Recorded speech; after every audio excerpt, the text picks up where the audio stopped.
Hello everyone, today we're going to make a tutorial video. So this is how to make italic letter comment on YouTube. So the purpose of this italic comments is to be noticed by people who will read the comment, and your comment will be highlighted among hundreds of comments, and you'll get a chance to gain subscribers. So steps on how to make italic letters comment.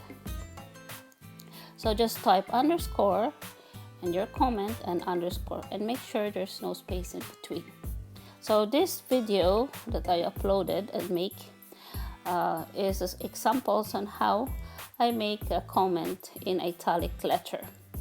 So just press underscore and your comment and underscore, and don't forget to type, press the comment to publish it, and make sure you will not leave any space in between the underscore and the comment.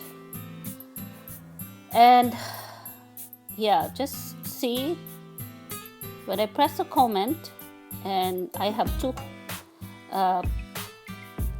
comment here. The other one is a normal one, and the other one is the italic.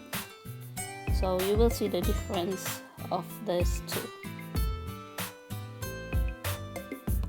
So that's it. Thank you for watching. Please like, share, and subscribe, and click the bell of notification. Till next. Okay.